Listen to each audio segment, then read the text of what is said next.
Ahoy there, my children of the Force. Welcome to Star Wars Transmissions. I'm your boy Dan, and with me, Danny Girl, Miss Danielle. How's it going? Good. How's it going with you? Pretty excellent. Not only did we get one Bad Batch episode today, to my shock and surprise, we got two. I had no clue we were getting two episodes. I know, I tried to warn you, but apparently the transmission was dropped.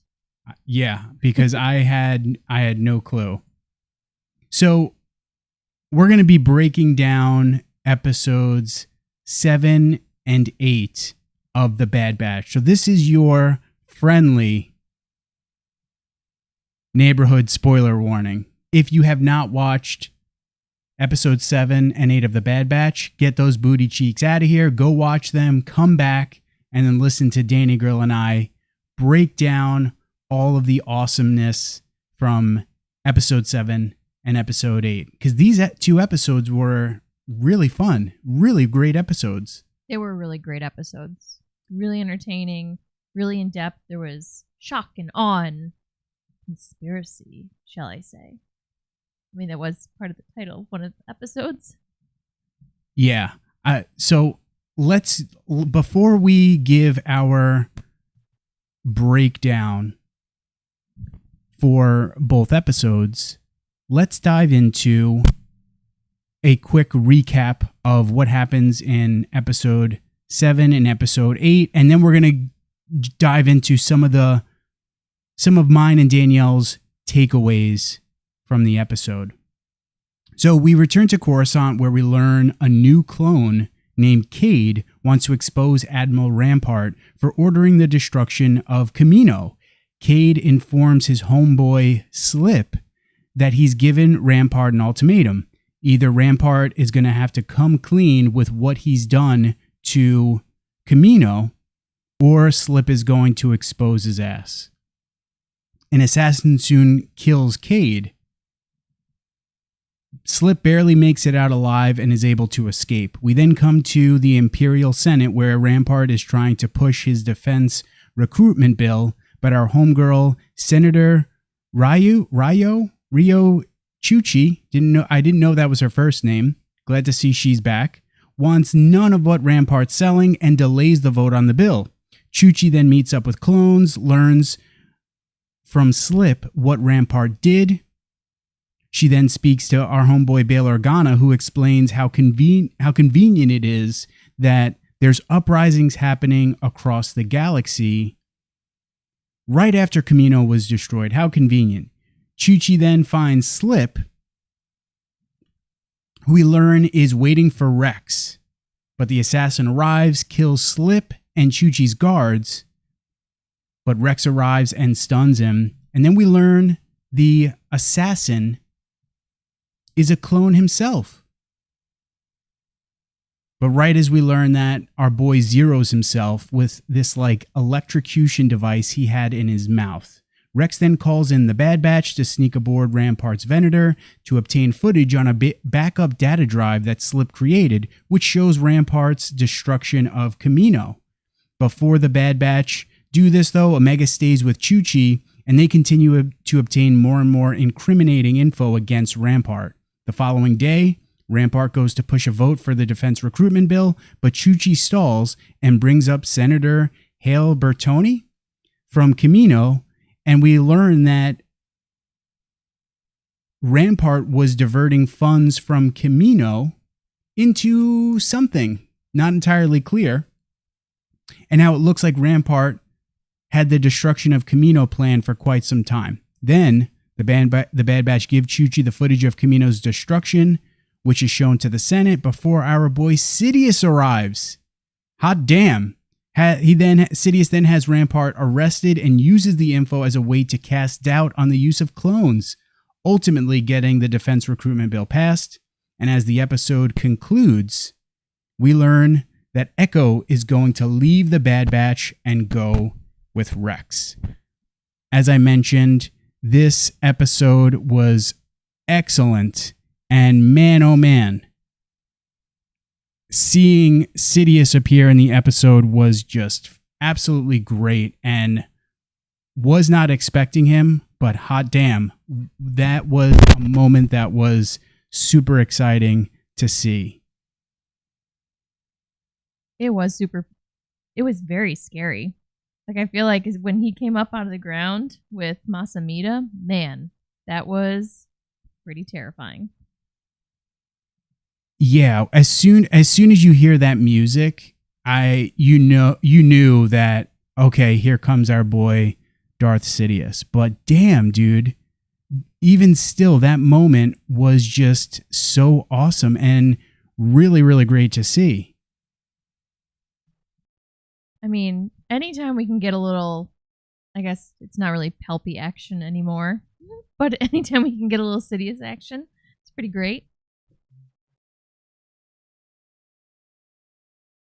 Yeah, and I love how they specifically refer to him as Palpatine in this episode, right? Because they don't know he's Darth Sidious. But for me, man, that was the moment where I was just like, holy crap. Things just got real. And I'd mentioned this to you when we were watching episode 8, right? Because basically, my interpretation of what transpired over the course of those 2 episodes falls in line with what we hear Rex saying to the Bad Batch at the end of the episode, that basically Sidious had planned this to happen.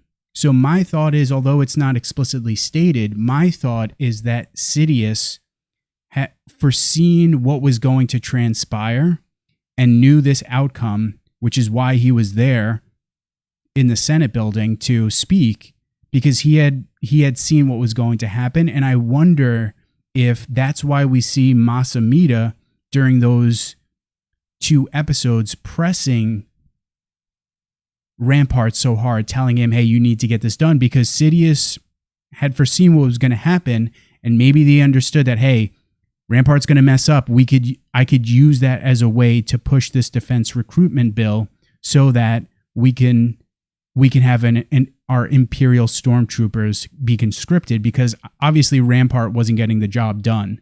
So that was my thought, is that Sidious had foreseen what was happening, explained to Masamita, here's what you need to do, press this guy, he's gonna screw up, and that's gonna allow me a window of opportunity to come and speak and get this bill passed. I mean, we know that Sidious is a master manipulator, so this really just kind of shows you what great lengths he's going to go to, what a great job he does manipulating everybody around him, and how quickly he will think on his feet to make sure that he gets done exactly what he wants to get done. I can't remember exactly what Rex said, but it was something along to the effect of, like, Palpatine is always multiple steps ahead of us, something along those lines, which is so true. Sidious is a masterful planner, and he has contingency upon contingency. And we were talking about this at the end of the episode. One of Sidious's strengths in the Force, and one of his strong Force abilities, is his ability to foresee the future. Sidious was so strong in being able to foresee the future, to the point where he thought his strength in that ability was going to get to a point of almost infallibility, where he would be able to know exactly what was going to happen in the future because of how strong that power, that ability was that he had. So yeah, I do think that Sidious knew all along what was going to happen, and that's why we see Masamita in the episode, because we have to remember, Masamita is only one of like 3 people, a handful of people in the entire galaxy that knows that Darth Sidious is a Sith. It's him, Sly Moore, Darth Vader. I'm trying to think if there's any others. Those are the 3 that I could think of specifically off the top of my head that know that Darth Sidious is a Sith Lord. So my thought is, when we're seeing Masamita in any episode or in any Star Wars project, he's acting as the voice of Darth Sidious, and there's a reason why he's doing what he's doing. So my thought is that Sidious had this all planned out. He told Masamita what needed to happen, and that's why we see Masamita getting in Rampart's booty cheeks. This may be a really silly question, but do we know like what Palpatine Sidious has promised Masamita and maybe Sly Moore? Like, is he given them, I don't know, delusions of grandeur, or just that they're at the right hand of the Sith? And I also just want to quickly say, before I forget, I loved how you couldn't see Sidious's, like, you could only see his eyes. He was just cloaked in darkness, complete shadow. You see the yellow eyes. It just looked so awesome. I love that. It was very much like Tales of the Jedi. That's how he looked in Tales of the Jedi. So to answer your question, I think it's just Masamita's greed and lust for power. While he's not a Sith, he is a higher up in the Empire. I don't want to say he's not Sidious's right-hand man, because obviously that's going to be Darth Vader, but he's like right below Darth Vader. In the Charles Soule comic series, there's a point where, and by the way, Dr. Mad Studio, glad that you're here. Greetings from the US, my friend from Britain. Glad you're joining us in the chat. So back to what I was saying with Greg Pak's, not Charles Soule, Greg Pak's Darth Vader comic series. There's a point in that comic series where Darth Sidious is essentially torturing Darth Vader, and Masamita is there just like, yeah, that's right, bro. You effed up. Now you're getting it.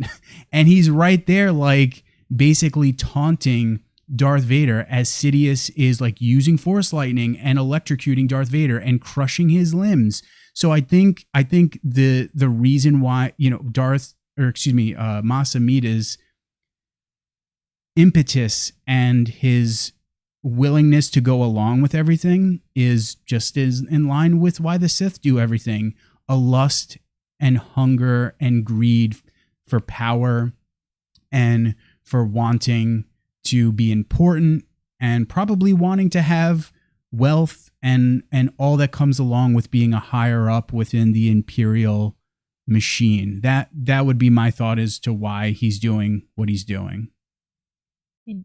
I can get down with that. I was just curious if there was any other thoughts, but that's that's what most people are driven by, power and money, right? Well, not all people, but at least in the bad people in this world. Yeah, so really quickly, so Dr. Mad Studio says, I was surprised Ian McDiarmid voiced Emperor Palpatine.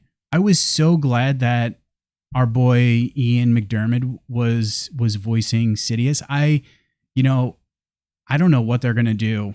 Knock on wood, he doesn't die anytime soon. But man, once Ian McDiarmid goes, having someone else voice Sidious at this point almost seems sacrilegious. And I know we had other voice actors in the Clone Wars, but man, Ian McDiarmid just exudes evil in how he portrays Sidious's voice. He just is able to capture that insidious and malevolent and evil tone in Sidious so freaking perfectly. I love it. And to your point before I forget, I agree with you 100%. Once we see Sidious rise into the Senate, I loved that most of his face is cloaked. And I love, I think it was in episode 7, you hear Chuchi is kind of going back and forth with Rampart. I don't think it was it was Masamita. And she asked Masamita, well, where is the Emperor when we're, discussing these issues? Bro, Palpatine at this point, now that the hard part has been done, the grand plan has come to fruition. The Sith have control of the galaxy. He hasn't entirely dipped out. He's still going to be seen and be present when needed. But for the most part, he is handing off the control and the running of the galaxy to his underlings so that he could focus very heavily on mastering the dark side, on continuing in building his strength in the Force, and on hopefully figuring out the key to immortality. So I love that we see he's not, why would he be in the Senate earlier in these 2 episodes, dilly-dallying with these chumps in the Imperial Senate that will never accomplish anything other than his whims. He knows that, right? But when the opportunity arises for him to be able to swoop in and use what's happening to his advantage, of course he's going to appear. So yeah, his inclusion was spectacular. And again, I love that his appearance, he's rocking that hood over his head, his face is concealed. You see his Sith eyes, like just straight up Sith eyes. The dude is oozing the dark side at that point. And I love it because he no longer has to conceal that he is a Sith Lord. Just so damn good, so perfect. Say it almost seemed like his eyes were almost glowing, and I know like that's the point, but I just the yellow eyes, like, ooh, he is absolutely a Sith at this point. These folks are in trouble. I love the Sith eyes, man. There's a band that I like called Yellow Eyes, and every time I listen to them or every time I see them, it always makes me think of the Sith. Totally off topic, but love the Sith eyes, and I agree with you. I love that they are just illuminated and shining. And could you imagine seeing someone stare at you with Sith eyes? Like how terrifying that would be. Yes, it would be terrifying, but you also have to remember, like, this is a galaxy full of aliens. Like, they all have, not all, but there's a lot of aliens that have odd looking eyes. Like, it's not going to be as odd of place as it would be on Earth. That's a good point. That's an excellent point that I hadn't thought of. Although they know he's a human, right? Humans are not supposed to have that kind of color eyes. But either way, yeah. He just had a cosmetic procedure on the weekend, okay? He's just feeling a little under the weather. Now, one other thing, don't know if this is the case, just a thought that I had as I'm seeing Sidious speak to the Senate, which, by the way, I loved the fact that we returned to Coruscant in this episode and we got to see the Imperial Senate in this episode. It was great to revisit Coruscant. You know, it's been dope with Andor and now the Bad Batch, getting to see Coruscant and even the clone bar, 79s or 73s. I can't remember what the clone bar is called, but we saw the clone bar in the Clone Wars. So it was really cool to return to Coruscant and the Imperial Senate. But to my next point with Sidious, this could be tinfoil hat. This could be me pulling things out of my booty hole. I wonder if, on top of the fact that Sidious most likely foresaw what was going to happen, if, and on top of him using Rampart's destruction of Kamino to get the defense recruitment bill passed, if he was also using Force Persuade, or basically a mind trick to some extent, on the Senate, because you have to think not everyone is going to be fully on board with the passing of that bill. But I bring that up because, like, I mentioned this to you after the episode ended, that I wondered this because another one of Sidious's stronger abilities and force skills is his ability to use Force Persuade, which is technically what Jedi Mind Trick is called. And I wondered if he used that to potentially manipulate members of the Senate. Again, totally, like, I could be pulling things out of my butthole, but that was just something that I thought wouldn't shock me. I don't think it'd be a surprise if, hey, to get what he wants, he's going to use the Force to manipulate these senators around him. I feel like that's one of those things that, like, we can speculate all day long, but we probably wouldn't actually get an answer to. But yeah, I totally agree. I think he's using all any and all of his power to do what he wants and to get what he wants, which is to rule everything and the ultimate Sith power. Now, to continue with on that point, we're going to kind of veer off a little because I want to talk about the Empire. Because I love seeing and getting to see how the Empire is operating at this point. Because I had mentioned this to you earlier, that it's very much a dystopian trope, I guess, to some extent, right? The idea that, hey, this totalitarian regime comes into power, and a tool to keep their power is, hey, we have to create an external enemy. We have to create that idea of us against them, because and that is done so that the idea of having a strong military force, a strong police force, becomes paramount within that totalitarian regime, which they then use to keep themselves in power.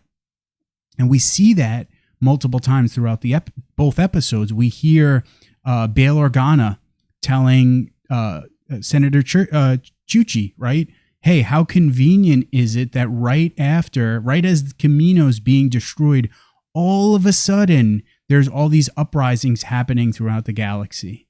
And the Emperor is afraid of losing his grip of power on the galaxy. That's very much a not uncommon in dystopians, and it's very much a real world thing too. A lot of times that's what totalitarian regimes and oppressive regimes in our real world do. But I love seeing that, because you see that's a tool that is playing out in both of these episodes, and has been something that has come up in Star Wars, in other Star Wars media as well, which I really enjoyed. I mean, I know we've said this many times before. If you're not recognizing how sometimes Star Wars parallels our real world and what's going on, then you're not paying attention at all. I agree completely. It's called Star Wars for a reason, right? So I agree 100%. And I also love too that, hey, Admiral Rampart, I think Bail Organa. Is it Bail Organa? Or maybe it's Senator Halle Bertoni. Is it Hale Bertoni? Halle Bertoni, however you pronounce her name. One of them says that, hey, Rampart, he's just a cog in the machine. He's an admiral, but he's just another schlub keeping this well-oiled machine running at a high level. And we see that because, hey, yeah, this dude is in a high position of power, but look how easily he is cast aside to get so that Sidious can get what he wants. Oh my gosh. Not that I felt bad for Rampart at that point, but like, man, you could see he was like, the realization on his face I thought was kind of hilarious, with how he was like, no, we're okay. Like, he's fine. This isn't him. And then all of a sudden it was just like, oh, I'm being blamed for all of this. And he's going to be in for a world of hurt. That's for sure. And that's not just a Sidious thing. That is very much an Imperial thing, or an Empire thing. Sidious created a system that mirrored, to some extent, the dark nature inherent in the Sith Order, right? You see that mirrored in how the Empire operates.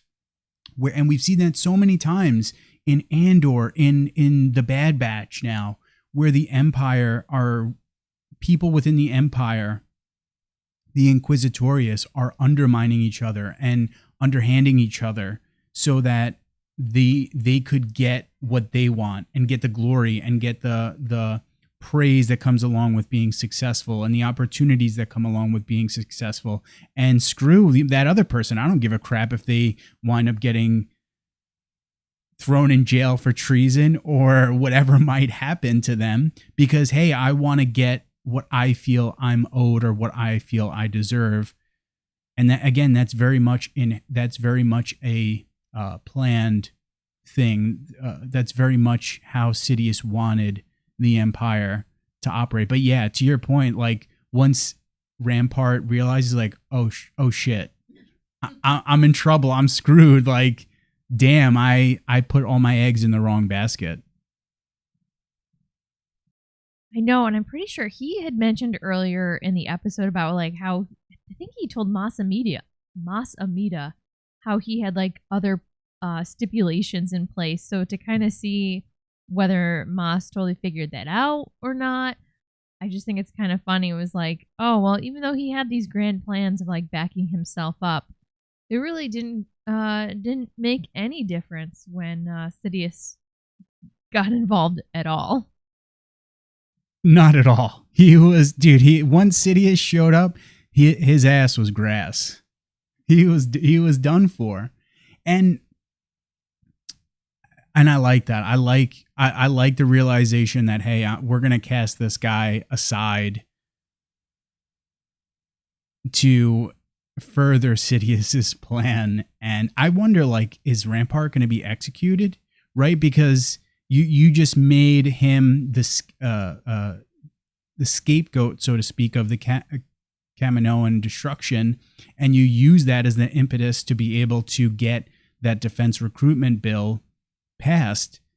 And right now, Sidious is using the Imperial Senate as a tool and a means to keep hold of the galaxy, keep his power together, because the stormtroopers are just coming into the picture. Right now, all they've got for the most part are clone troopers that were left over from the Clone Wars, and then any that were created, well, even if they were created after, like they wouldn't be of age.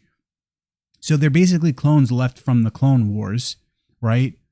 So they don't the Empire's power is not where it is in 10 BBY, 5 BBY, even in 0 ABY, which we see is when A New Hope takes place, where literally Grand Moff Tarkin is saying, hey, the Imperial Senate has been dissolved. The last vestiges of the Republic are gone, right? So now backtrack to 19 BBY, the Empire and Sidious, they need the Imperial Senate to stay, at least for these senators to think that they have a way of enacting change or enacting policies to improve the lives of their constituents or whatever, where really it's a tool for Sidious to be able to think that these people have some sort of autonomy when they literally have nothing, and it's just a mechanism for him to keep the populace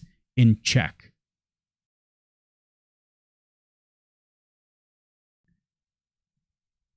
Caesar, welcome to the chat, my man. Welcome. Glad you're joining us, talking the Bad Batch and my homeboy Sidious. Oh, still riding high on Sidious being in the episode. Now let's talk some clones. This is a clone show.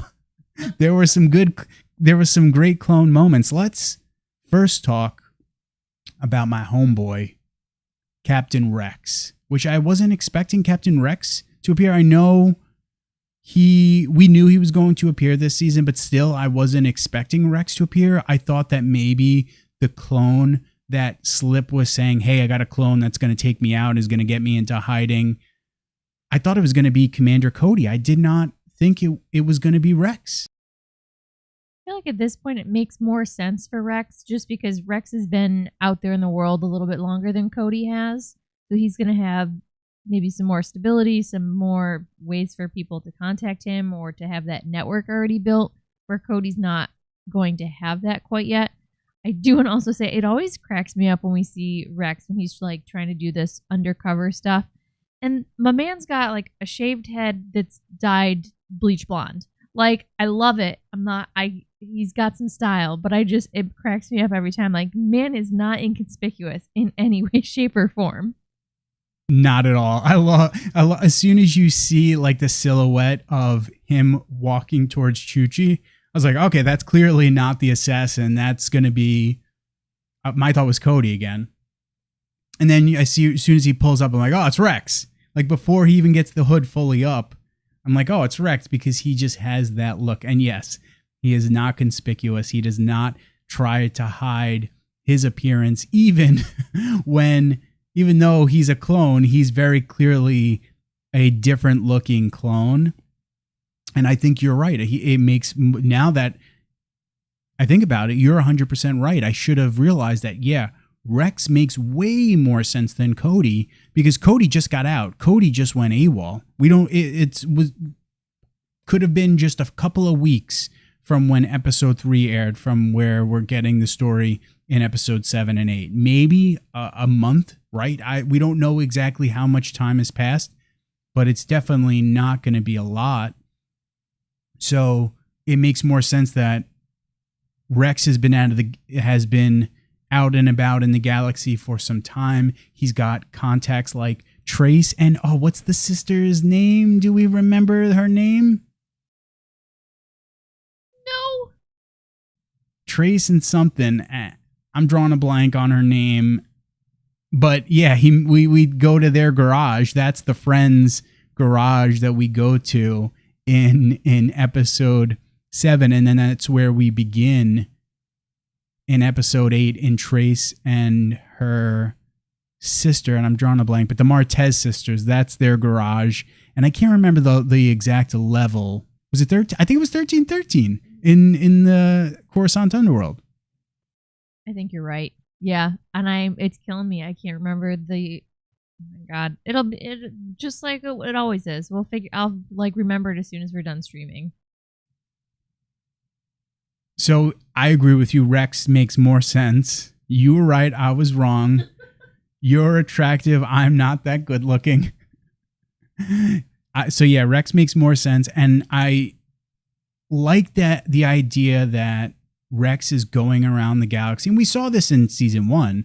He's still going around the galaxy. He's helping other clones essentially break free from the Empire and find some sort of freedom. And I don't think it's a coincidence that this episode is called episode 7, called Clone Conspiracy, had a same vibe that we saw in the season 6 arc of the Clone Wars, where our boy Fives discovers the inhibitor chips implanted in the clones. Had a very similar feeling to those episodes, and how we see Slip acting in episode 7, very reminiscent of how Fives was acting in that arc.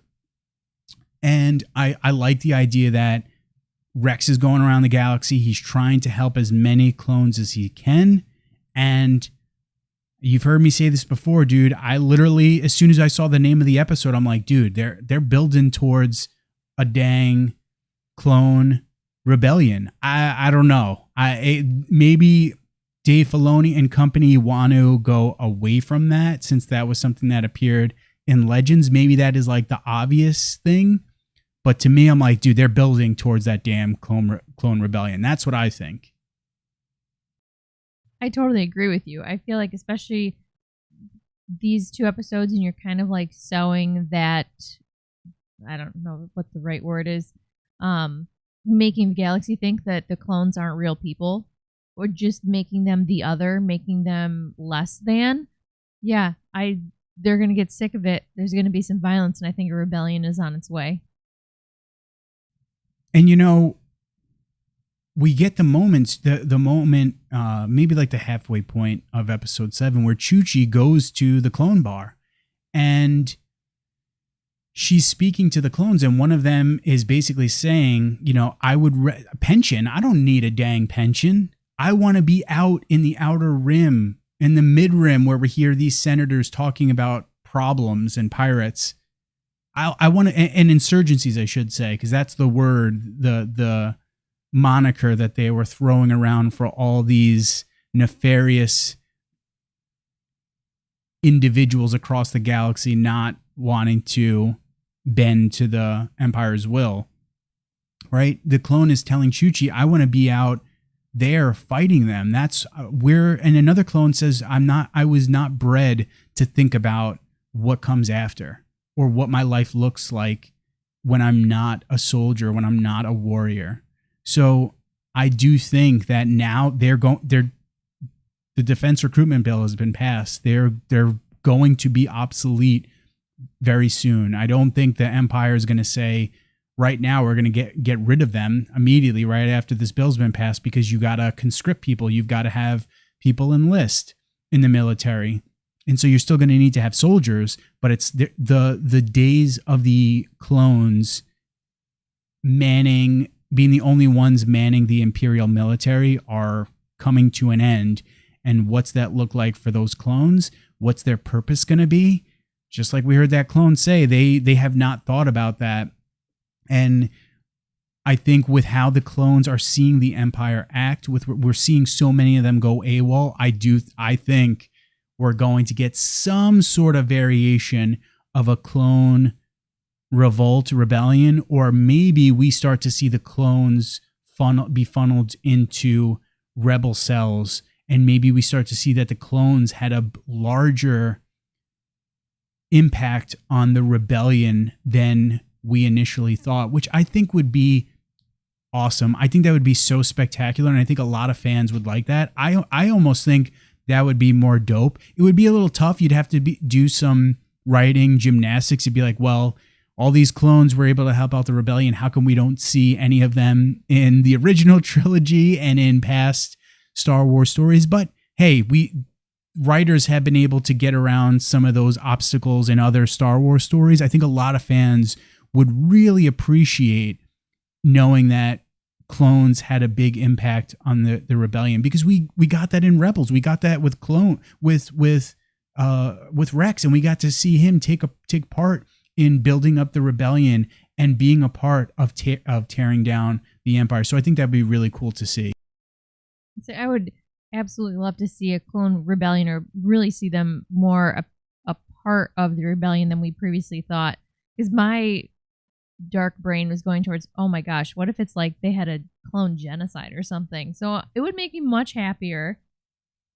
Oh my God, Danny, you can't say that. You're gonna but you could be right. We could absolutely see something where the Empire's like, we need to wipe them out. They are a threat to our power. They are a large force of warriors and trained killers that could be an absolute obstacle to our continued power throughout the galaxy. Oh, I hadn't really thought about it in that way, but holy crap. I mean, let's be real. Look at what they just did to the Jedi. So it's not unthinkable. I mean, it would be awesome to see the writers' gymnastics. I mean, let's be real. We've seen it with the creation of Ahsoka. Nobody knew who Ahsoka was. She wasn't created until, I don't know what year. Gotta be, come on. Was it 2000? So 2008? 2007? I can't remember when the Clone Wars movie came out. I want to say 2007 or 2008, I think. I mean, yeah, writers can absolutely do some crazy things to make it work, to have the clones be a bigger part of the rebellion. But I feel like the more serious, the more serious one could be a genocide. But that's just I don't want to suggest it, but I did just suggest it. I mean, dog, we're at the halfway point of the season. The clones have basically, a bill has just been passed that's going to make them obsolete. We're already seeing, as early as episode 3, we're getting drops of information about dissension within the clone ranks. clones going AWOL, clones. We hear in episode 7 Slip saying that those that knew what Rampart did, that object, were reassigned, were killed, went missing, right? So, shit, Danny girl, you just dropped a bomb that I had not thought of. That you are 100%. I do not think that is out of the question in any way, shape, or form. I was also just thinking, I mean, we've seen a genocide on Geonosis before. We also, and I don't remember, I kind of want to go back and look, like when we meet Rex, Gregor, and Wolf in Rebels, I feel like they said something along the lines of like, you don't see many of us anymore, you don't see clones anymore, something like that. I'd have to go back and watch, but that could be another reason why we don't see them. Oh my God, Danny girl, my stomach just dropped because I don't know why I hadn't thought about that at all. Have you seen other people talk about it? I have not seen anyone mention the fact that there could be a clone genocide, but I think you are not off base at all with that theory. I could totally see that happening because you bring up excellent points. We have seen the Jedi purged. We have seen Geonosis be almost. There's literally one Geonosian left and an egg just wiped out. We just in these episodes learned. Now, granted, it was Admiral Rampart's doing, but Tarkin knew that Kamino was destroyed, and not only was Tipoca City destroyed, which we knew Tipoca City was destroyed. No one assumed that the entire planet was decimated. At least as far as I saw, I don't think people were talking about Tipoca, the entirety of almost the Kaminoan species being wiped out. So it is not out of the realm of possibility that we could see the clones freaking killed. All of them. Oh my God. I just want to say I did not see anything about anybody suggesting that, but you heard it here first. You didn't hear it from me if I'm wrong. I was going to say that's a Danny Girl Star Wars Transmission exclusive theory. The clones are getting wiped out because of Danielle. It's coming. Darth Danielle. Oh, man. All right. Well, a couple other things to talk about this episode. Well, how about this? Before we move on, any last thoughts about the clones? Oh, I almost forgot. Echo. Freaking Echo, man.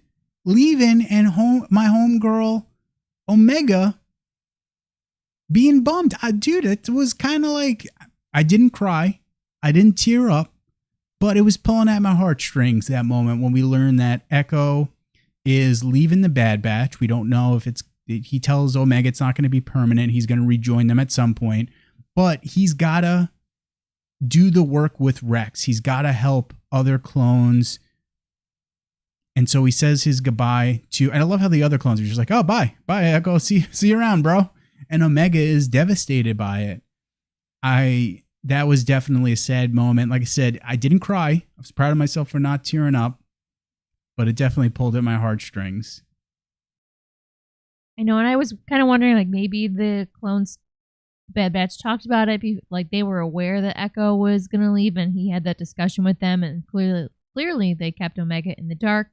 But I also really liked how they bookended the episode, and I feel like they tend to do that with like a little bit of the story and a little bit of the relationship between Omega and Echo, where it had them starting that episode with the meditation, with Omega meditating and Echo kind of having like a sweet moment with her, and then that at the end when they say goodbye, and then Omega's hugging her little, I can't remember the name, her little stuffed animal that Wrecker gave her. Wrecker gave her on in the first season. It was so cute. So first off, excellent point. I did not realize they do like to bookend episodes with Omega talking to the clones. It's not the first time we've seen an episode begin with one of the clones talking to Omega, and then we end an episode with one of the clones talking to Omega. Great point that I had not not caught before. Danny Girl dropping some excellent bombs today. And I love the beginning of the episode where we see her trying to meditate. You and I were both like, wait a second, hold up. She's meditating. That's very much a Jedi thing. Where the hell did she learn? Oh, that's right. A Gunji taught her. Okay, that makes sense. But of course, my mind's like, oh my God, she's meditating. Does this mean she's force sensitive? Does this mean she might be like a secret Jedi? What's up with this? But I thought it was great that we learned that Gunji taught her how to meditate and she still can't perfect the art of meditating, and Echo wanted no part whatsoever with the meditation. But yeah, I like that they bookend episodes with Omega speaking to one of the clones, and it definitely gives a nice kind of warm, cozy feeling to these episodes. I just really like how it kind of highlights her relationship with each of them. So, like, we've had Echo, we've had her having an adventure with Wrecker and having fun and getting those tools that she used for Scronical.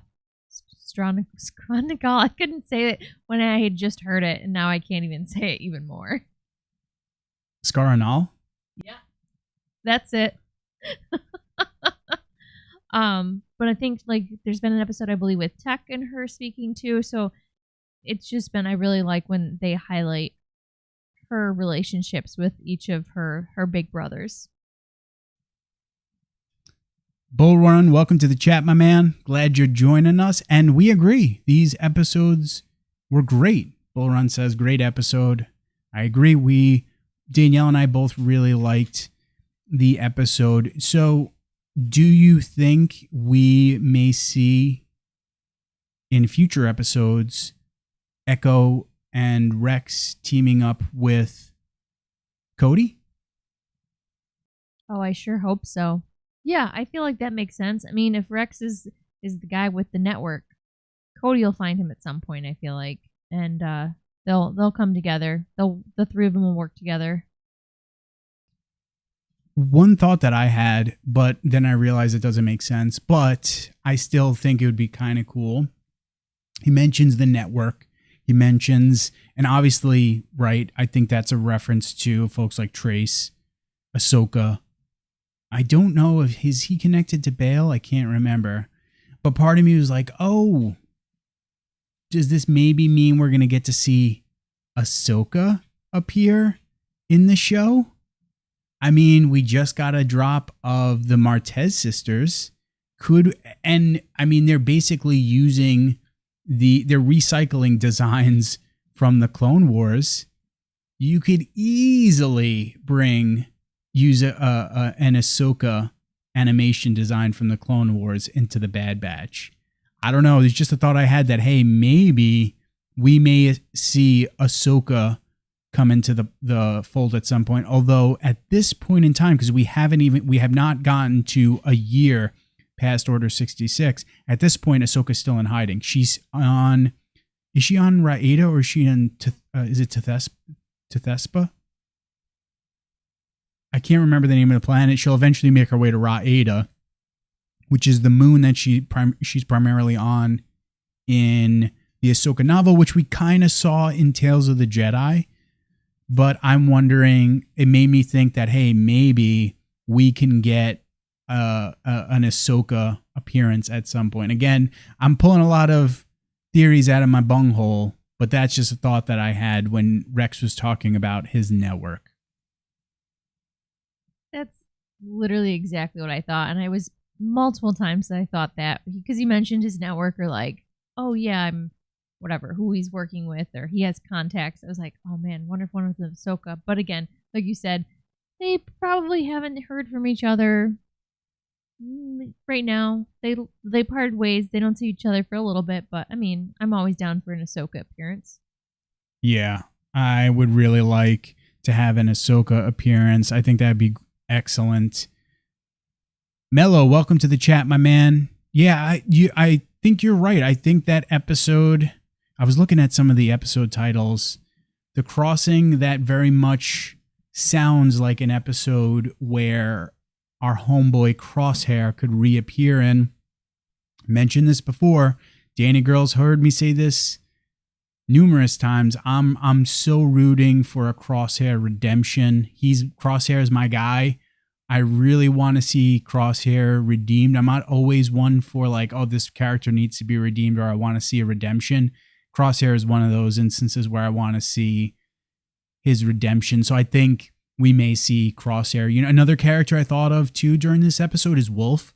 When are we going to see Commander Wolf? Because we know, and Gregor, we know that Rex is going to wind up with Gregor and Wolf from Rebels. And I thought for a moment when the episode begins where we see the guy with the beard, I was like, oh my God, it's Gregor.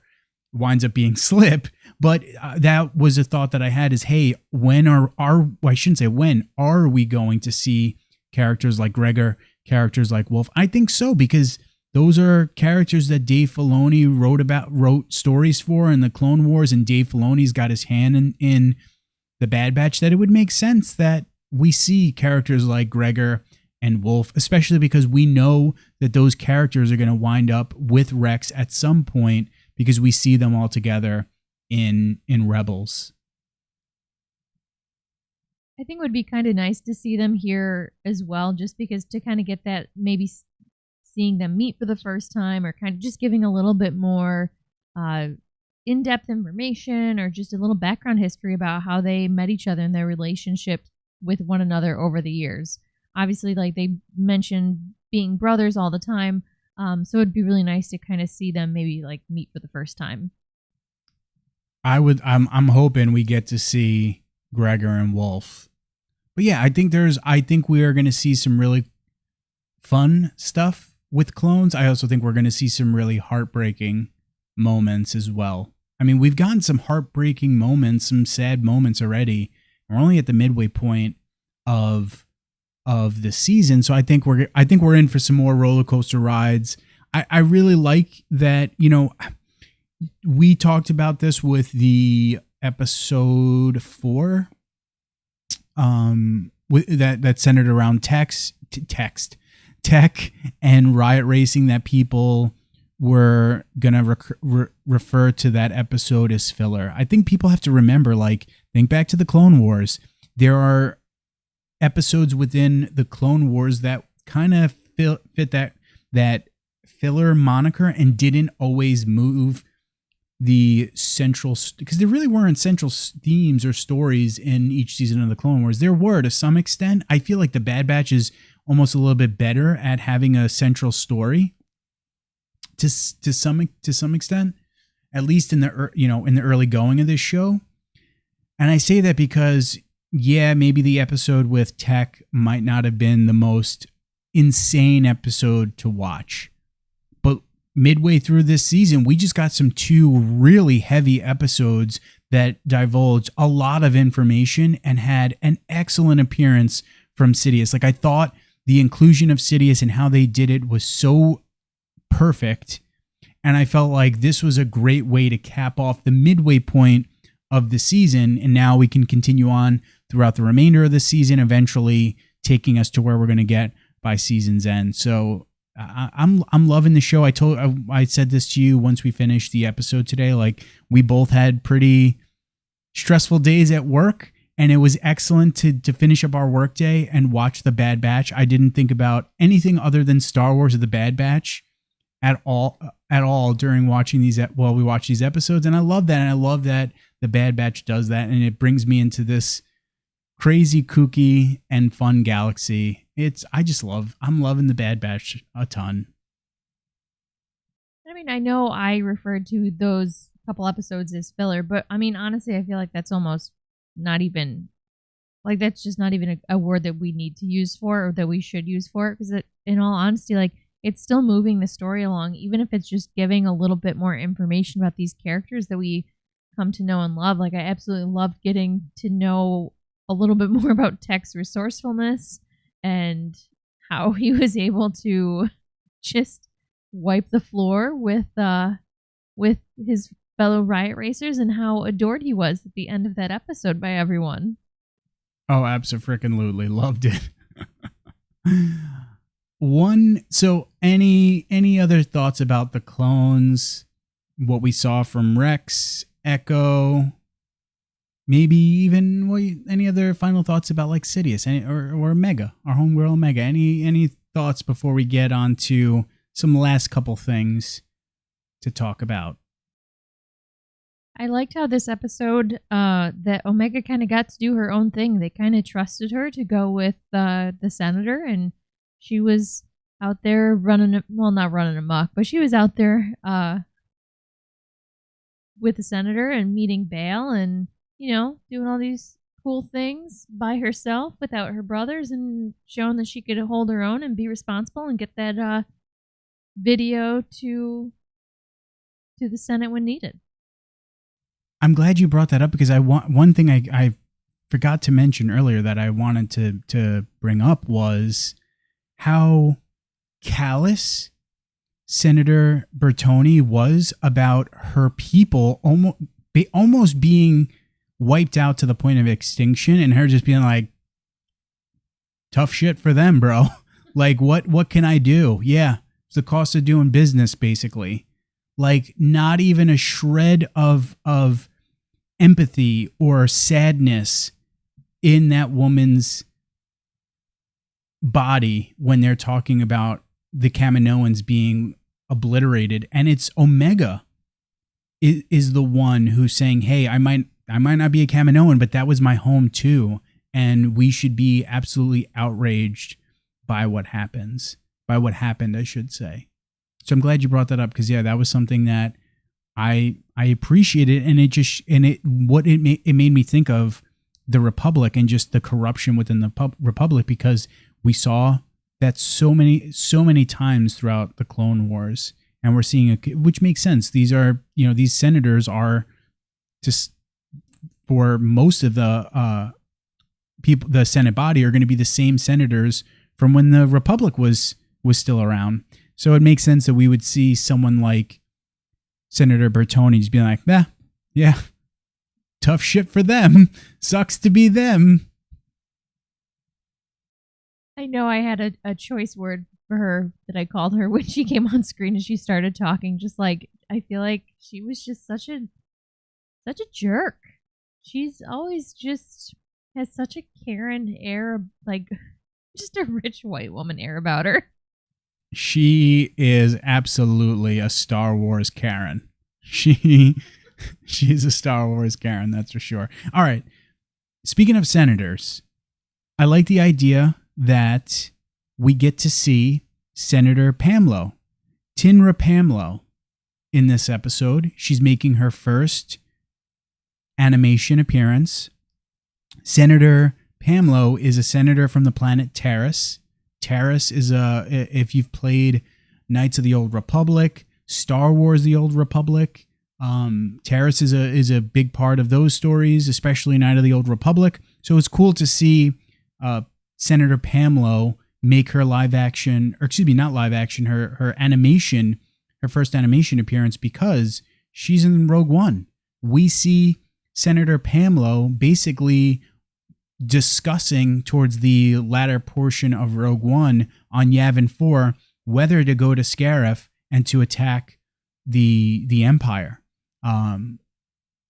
Which I thought that, and she pretty much is almost wearing the same exact outfit from how you see her in Rogue One, and she was voiced by the same actress, Sharon Duncan Brewster, which I got to thank you for getting that actress's name, because I didn't know. And I was like, hey, could you look that up for me? I'm glad that they did put her in this just about the same outfit, because it definitely made her recognizable. I'm like, oh, she looks familiar.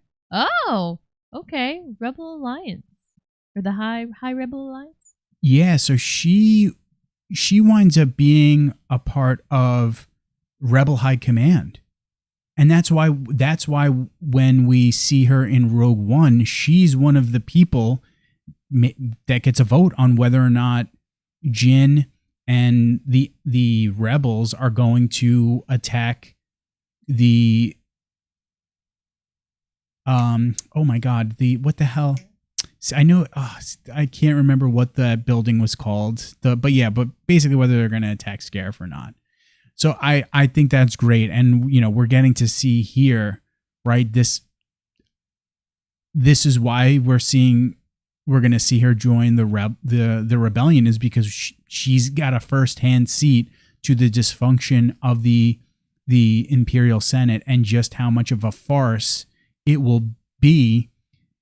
And I'm curious if we're going to get to see more of her throughout the series. I would think. I don't think Lucasfilm and Dave Filoni and all those involved with this series would say, hey, you know that one person that's supposed to be Rebel High Command in Rogue One? Let's get her to appear for just a hot second in the show. I mean, yeah, that could totally be the case, but I think you introduce that individual into animation with a purpose. That would be my thought. And the thought is, hey, we're going to see her backstory play out more, and it might not even necessarily be the Bad Batch. It may be in some other Star Wars stories, but I like that. I think we're going to get to see more story for Senator Pamlo and how she winds up joining the Rebel Alliance. I mean, we do have another whole half the season, so maybe we'll see her in the second half. You know, seeing her doing a couple things, come back to the Senate at some point, see things pan out for poor old Rampart. Master Bendu, welcome to the chat. Like the name. Danny Girl and I are friends. We are fans of Rebels, so it makes me think of Bendu from Rebels. I think that's a good spot to leave it off. I really, really like these two episodes. Episode 7 was great. Episode 8 was even better. And the inclusion of Sidious was just, was awesome. I love that we're getting to see the Imperial Senate during this time period, not too long after Order 66 has been enacted. I love that we're getting to see the clones and how they are basically becoming obsolete. I love the Bad Batch, man. I think that right now I'm just really enjoying the Bad Batch. I love that we get to have these episodes every week. Even when there are episodes that are not the most like high stake episodes, they're still really fun. And when they are big reveals, to me, they're excellent moments. And so, yeah, these two episodes were a ton of fun. It was a great surprise also that we got 2 episodes because I had no clue. So yeah, love these 2 episodes. Thought they were great. I know. I love how you didn't even realize, like, after you watched it the first time, because you watched it this morning before we watched it together at lunch, and you turned it on. You're like, oh my god, there's another episode. Like, yeah, we got 2. No clue. Talk about a surprise. Talk about a welcome surprise. I wonder if we're going to get more drops like this, more episode drops, where we get 2 or more as we get closer to Mandalorian. I know there's a schedule floating out there. I'm going to say I don't think so, but I'm not 100% sure. I mean, that would be okay if it's just one a week, but still. So Master Bendu says, I have no problem with the Bad Batch at all. Everything has been perfect. I really don't think I have anything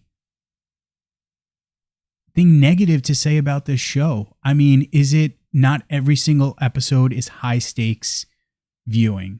Not every single episode is going to drop insane lore drops or have crazy characters appearing. But to me, I feel like it's just it's great to go to see the planets that the Bad Batch go to. It's great to see these clones interacting together, this ragtag group of clones. It's great to see other clones, get to meet new clones that we never got to see in the Clone Wars, or revisit clones that we got to meet in the Clone Wars, or other characters. Which, bro, before we leave, I got to talk about Chuchi and her headpiece, how it reminded me of Padme. I can't believe we forgot about that.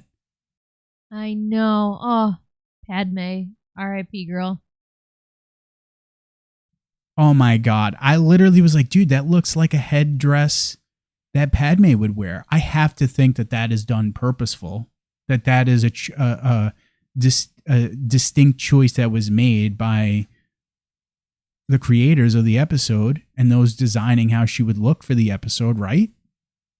I'm trying to think what she looked like when we saw her in the Clone Wars. I feel like she had a headpiece of some kind, but I feel like maybe it had some more little like beads or dangly things. I'd have to go back and look. I think you're right. I don't think it was like this. Like, part of me almost thinks that her hair was like pulled back and that she had like a ponytail with, like you said, I think she had some stuff dangling, but I can't remember.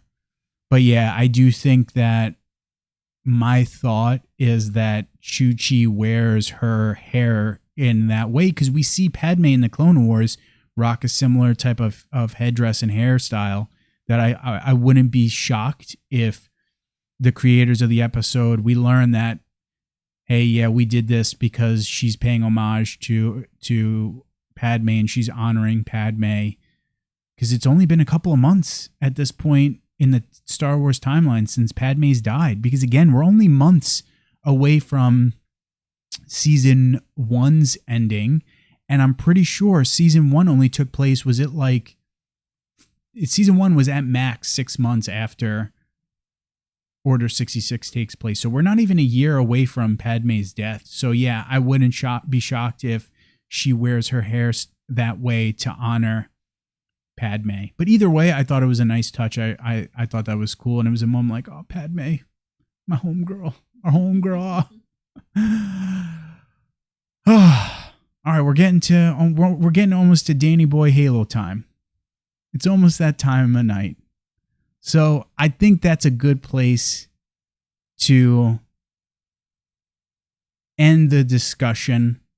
Now is a good time, if you have not liked this dang video, subscribe to Star Wars Transmissions Jabroni. Danny Girl and I are going to be doing our breakdowns of the Bad Batch. We've got Mando coming soon. Oh my God, I cannot wait for the Mandalorian. Just a lot of really great stuff. 2023 is going to be the year of Star Wars. There is so much insane Star Wars stuff dropping this year that, man, I cannot wait. We're going to be here talking about it all. So with that said, my friends, may the Force be with you and stay